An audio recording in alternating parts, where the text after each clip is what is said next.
Good morning to you. This is Kakaaki Social. I'm Obozeghie. Hope you had a good weekend.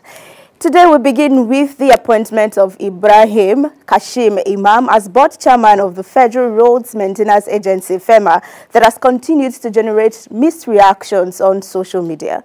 It was announced on Friday that the President Bola Ahmed Tinubu had appointed the 24-year-old first-class graduate of mechanical engineering to man the agency. Now, while Tinubu is being celebrated for an inclusive government, there are also concerns on how someone who only completed his NYSC program in 2022 is expected to effectively lead in such capacity. Let's have you come in at this point to see what you're saying.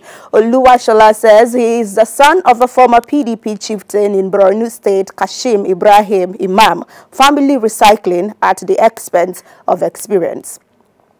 Director Martin says, happy for him and at the risk of sounding like a hater, a chairman board position is basically a position meant for veterans, someone who has worked decades in a corporation, ministry, etc., or at worst, appoint a director, manager in the same FERMA. This is not youth inclusion.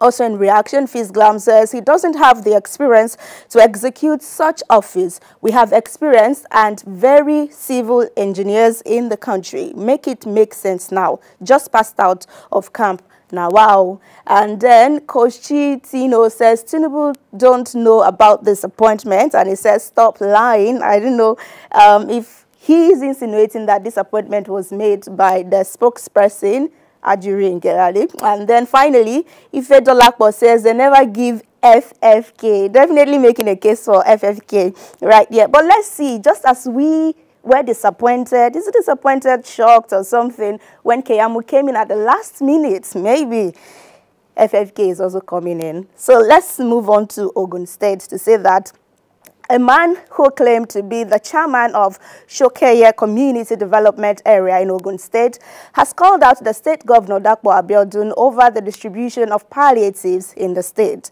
Now, bearing a branded bag of rice in a video on social media, the chairman claims that the rice in the bag is meant for the 147 households in the estate. The chairman considers the bag an insult as he wonders what sharing formula he is expected to adopt. And I was just at home now, and they brought this for me as palliative for the whole of Shokoye Estate.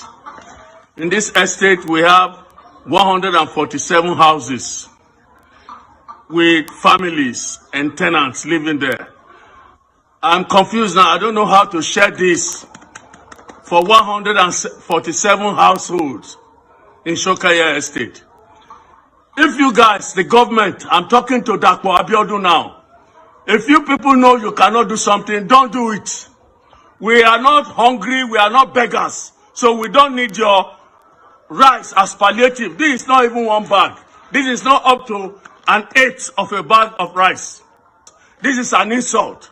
Shokoye Estate refused to be insulted. All right, let's have some reaction. Jerry Locke says, and if this man didn't speak out, people will say he was given a palliative for the whole estate, but he ate it alone. And if he had given it to the vulnerable ones, people will still not believe him. It's terrible how inconsiderate and insulting our government could be. Also in reaction, Adezi says, kudos for speaking out. The governor might not be aware some people employed by the same governor might be the ones sabotaging him. And also in reaction on Instagram, Olu Mighty says, the Baba is an elderly person who should know how best to handle issues. Being a lettered person should make him know better. Although I don't know the provisions made for his local government, but I do not think that the government cannot make the provision as being painted. All right, they have not reacted, but also in reaction, Ninochi says, could it be that they want you to cook it and call everybody together to eat and wine? Maybe. And this user says, your complaint can only make sense if you didn't vote for APC, but if you voted for them, just figure out how to share the rice, I beg. Maybe they are expected to throw a party, like get together, you know, this estate is having something, we'll cook that rice, and then everybody comes with a spoon, get as much as you can, don't you think? But when the government responds, definitely we'll have them coming too. Now in Kano State, about 1,800 persons left singlehold in Kano over the weekend at a mass wedding sponsored by the state government. There would have been more than that, except that about 264 of them were ill and couldn't complete their medications early enough to be celebrant. Earlier, the governor of the state explained that the state government took full responsibility of the marriage, including payment of dowries of 50,000 naira each to each family, provision of furniture, wedding foodstuff, and 20,000 naira grant for each bride to start up small-scale businesses at the comfort of their matrimonial home. Now, the beneficiaries were 30 persons at least from the 44 local government areas and the 484 wards of that state. Kwankwaso was also in attendance, and his advice to them is, do not check each other's phone, because that could be the genesis of crisis in marriage. How did this go down on social media? This user, Ajuba101, says, at least the numbers of unmarried people have reduced significantly. Kudos to Kano State government for a quick resolution to high amount of unmarried people in the country. That being said, you should know it costs more to sustain marriage than to get married. Do well to provide jobs for these new couples.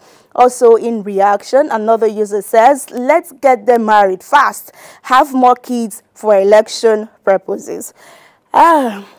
This user kind of agreed to the previous one, and he says that's how they populate their region and beat the South in election. And also in reaction, Devo says it's mind-blowing. Don't forget, they will be giving birth to their babes next year, and if they can't take care of their kids, it's going to now be 1,800 children on the streets of Nigeria begging.